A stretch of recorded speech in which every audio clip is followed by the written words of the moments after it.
কিন্তু স্বর্গে একটা অসুবিধা আছে, সেই অসুবিধাটার জন্য আপনারাই বিচার করবেন যে আপনারা স্বর্গে যাবেন কিনা।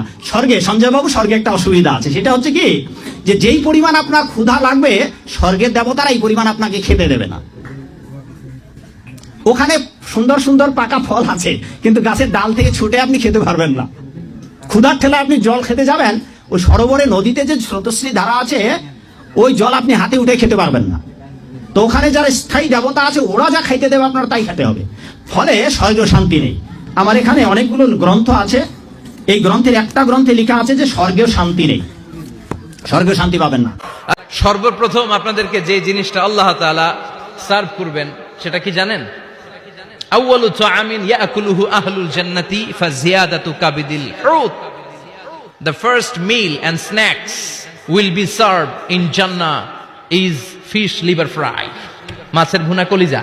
তো জান্নাতীরা যখন মাছের ভুনা কলিজা পাবে, অমনি ধরে ঘাপুস ঘুপুস। ফেরেশতারা বলবে আস্তে আস্তে করে, আরো অনেক আছে, আরো অনেক আইটেম আছে। এরপরে ফেরেশতারা জান্নাতীদের জন্য পাখির ভুনা গোশত নিয়ে আসবে। ওয়ালাহামি তাইরিম মিম্মা ইয়াশতাহুন, ওয়ালাহমি তাইরিম মিম্মা ইয়াশতাহুন। মন জুড়িয়ে যাবে, প্রাণ জুড়িয়ে যাবে, খেতে ভাল লাগবে, এরকম পাখির গোশত এনে জান্নাতীদেরকে দেয়া হবে। চিৎকার করে বলেন সুবহানাল্লাহ।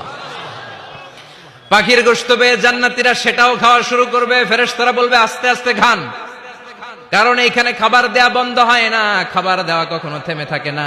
উকুলুহা দাইম, 24 আওয়ার্স সার্ভিস, 24 আওয়ার্স। সকালে আসবেন পাবেন, দুপুরে পাবেন, মাঝরাতে আসবেন পাবেন। যে সময় আপনি খাবার চাবেন, জান্নাতীদের জন্য খাবার আছে না নাই? কথা বলেন। আবার আল্লাহ বললেন ওয়া ফাকিহাতিন কাসীরাতিন লা মাকতুআতুন ওয়া লা মামনুআ।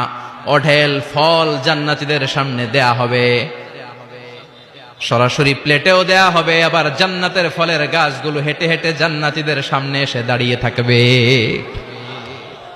লা মাকতুআতু ওয়া লা মামনুআ, এটা কখনো শেষ হবে না। এই ফল নিষেধও করবে না যে 5টা করে পাবেন, 6টা নিলে খবর আছে। অনেক জায়গায় এরকম হয় না, বিরিয়ানির প্যাকেট 2টা করে বরাদ্দ আছে না নাই? 3টা নিতে চাইলে আর দেয় না, আছে না নাই? জান্নাতে কি এরকম হবে যে 5টা করে আপেল বরাদ্দ, 6টা নিতে চাইলে টেনে রেখে দেয়া হবে? এরকম হবে না। জান্নাতের গাছগুলো থেকে যখন আপনি আপেল ছিঁড়বেন, যেই বোটা ডালা থেকে আপেল ছিঁড়েছেন, মুহূর্তের মধ্যে ডালার মধ্যে আরেকটা আপেল গজিয়ে যাবে। ফুড এন্ড রিফ্রেশমেন্টে ভরা বিশাল বানকিউট হল থাকবে। ওই বানকিউট হলে দেদারসে জান্নাতীরা শুধু খেতেই থাকবে। চিল্লায় বলেন সুবহানাল্লাহ। এই গেল বাফেট ডিনার। খাওয়ার পর এবার ড্রিঙ্কস এর দরকার আছে না নাই?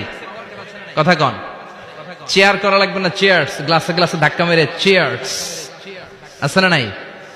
এই মদ থাকবে কিন্তু জান্নাতীদের জন্য। দুনিয়াতে মদ খাওয়াকে আল্লাহ তাআলা হারাম করেছেন, কিন্তু জান্নাতীদের জন্য এই মদকে হালাল করে দিয়েছে কে? দুনিয়াতে যারা মদ টাচ করে নাই, তারা জান্নাতে যে দেদারসে মদ খাবে, কিন্তু ওই মদের মধ্যে কোনো দুর্গন্ধ থাকবে না, ওই মদ খেয়ে কোনো মাতলামি হবে না, ওই মদ খেয়ে জিকির করতে মন চাইবে কার? চিল্লায় বলেন কার? এজন্য রব্বুল আলামিন বলেন ওয়াসাকাহুম রাব্বুহুম শারাবান তাহুরা। জান্নাতে যত পানীয় ড্রিঙ্কস তোমাদেরকে দেয়া হবে, সব হবে শারাবান তাহুরা, পবিত্র পানীয়। এই পানীয়গুলো খেলে তোমাদের মাতলামি হবে না। জান্নাতীদের জন্য 4 ধরনের পানীয়ের ব্যবস্থা রেখেছে কে? চিল্লায় বলেন কে? মাসালুল জান্নাতিল্লাতী ওয়াইদাল মুত্তাকুনা ফিহা আনহারুম মিন মাইন গায়রি আসিন ওয়া আনহারুম মিন লাবানিন লাম ইয়াতাগায়্যার তা'আমুহু ওয়া আনহারুম মিন খামরিন লাযযাতিন লিশ-শারিবিন ওয়া আনহারুম মিন আসালিম মুসাফফা। সুবহানাল্লাহ পড়েন। জান্নাতীদের জন্য 4 ধরনের পানীয়ের ব্যবস্থা থাকবে। এক হচ্ছে মিনারেল ওয়াটারের ঝর্ণা থাকবে, 2 নাম্বার হচ্ছে দুধের ঝর্ণা, 3 নম্বরে মধুর ঝর্ণা, 4 নম্বরে মদের ঝর্ণা। সুবহানাল্লাহ পড়েন। যার যেখান থেকে যতটুকু মন চায় নিয়ে নিয়ে খাবে।